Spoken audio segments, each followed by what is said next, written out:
Assalamualaikum warahmatullahi wabarakatuh. Kita lanjutkan hadis ke 113 ya. Halaman 138 dalam bab ke-12 anjuran untuk banyak melakukan kebaikan pada usia senja. Dari Ibnu Abbas radhiyallahu anhu ia berkata, kana Umar radhiyallahu anhu yudkhiruni ma'a ashyakhi badrin. Fakana ba'duhum wajada fi nafsihi faqal lima yadkhulu hadha ma'ana wa lana abna'un mithluh. Faqala Umar innahu min haitsu alimtum fada'ani dhata yawmin fa'adkhalani ma'ahum fama ra'aitu annahu da'ani yawma idhin illa liyuriyahum. Qala ma taqulu fi qaulillahi ta'ala idza jaa nasrullahi wal fath. Faqala ba'duhum umirna nahmadullaha wa nastaghfiruhu idza nasrana wa fataha alaina. Wa sakana ba'duhum falam yaqul syai'an. Faqala li akadzalika taqulu ya ibna Abbas. Wa qultu la. Qala fama taqul. Qultu huwa ajalu Rasulillahi sallallahu alaihi wasallam a'lamahu lahu. Qala idza jaa nasrullahi wal fath wa dzalika 'alamatu ajalik fasabbih bihamdi rabbika wastaghfirhu innahu kana tawwaba. Wa qala Umar radhiyallahu anhu ma a'lamu minha illa ma taqul. Rawahul Bukhari. Umar radhiyallahu anhu memasukkan diriku, kata Ibnu Abbas ya, ke dalam kelompok sahabat-sahabat senior yang terlibat dalam perang Badar.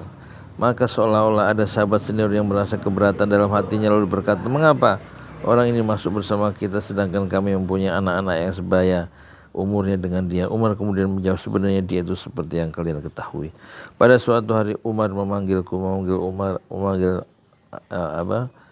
Ibnu Abbas yang masih remaja itu. Umar memanggilku, kata Ibnu Abbas, lalu membawaku masuk bersama dengan para sahabat senior. Aku tidak mengerti bahwa Umar memanggilku pada hari itu melainkan hanya untuk memperlihatkan keadaanku kepada mereka. Umar berkata, bagaimanakah pendapat saudara-saudara mengenai firman Allah, jika telah datang pertolongan Allah dan kemenangan, idza jaa nasrullahi wal fath. Maka sebagian para sahabat senior itu berkata, maksudnya adalah kami diperintah supaya memuji Allah serta memohonkan ampun darinya jika kami diberi pertolongan dan kemenangan. Sebagian yang lain diam saja, tidak mengucapkan sepatah kata.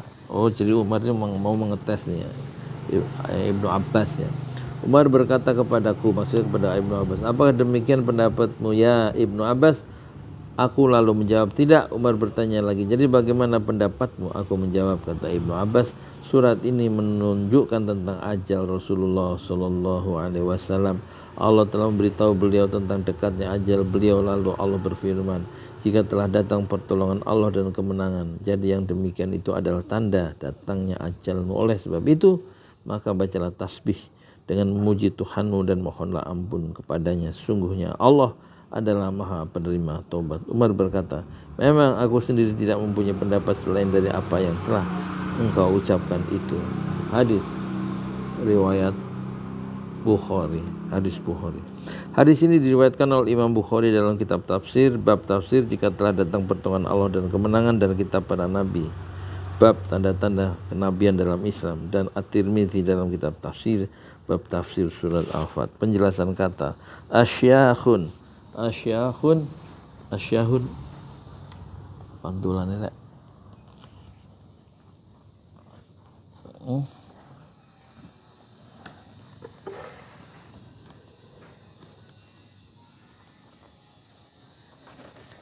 Asyahun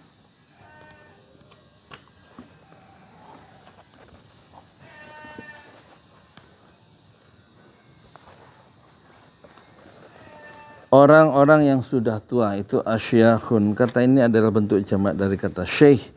Yang dimaksud di sini Allah yang berusia tua yang pernah mengikuti perang Badar, termasuk dari kalangan sahabat utama dan mulia.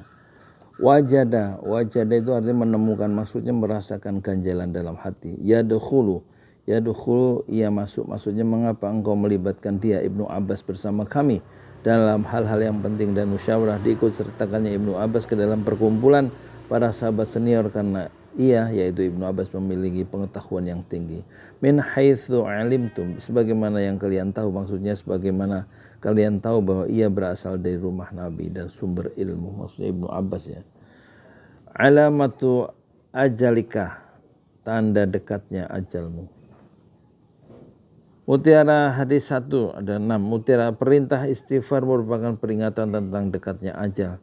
Saat itu beliau berada di bagian akhir kehidupan fana ini. 2. Seseorang tampil ke depan dan lebih utama karena memiliki pemahaman yang baik dan ilmu pengetahuan yang luas. 3. Keutamaan Abdullah bin Abbas yang memiliki pemahaman yang mendalam terhadap kitabullah, maksudnya terhadap Quran, sampai beliau mendapatkan gelar Tarjumanul Quran, penerjemah Al-Quran. Tarjumanul Quran, itulah julukan penerjemah Quran atau Tarjumanul Quran, disandarkan, dinisbatkan kepada Abdullah bin Abbas.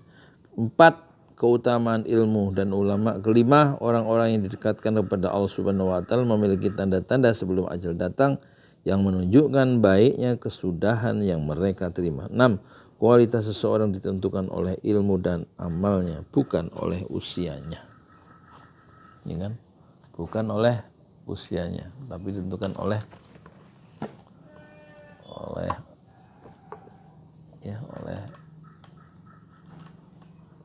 ilmu dan amalnya.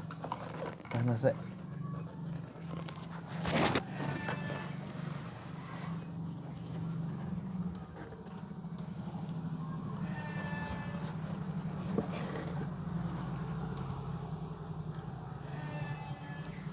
ya itulah hadis yang sangat indah ya tentang keutamaan Ibnu Abbas atau Abdullah bin Abbas. Assalamualaikum warahmatullahi wabarakatuh.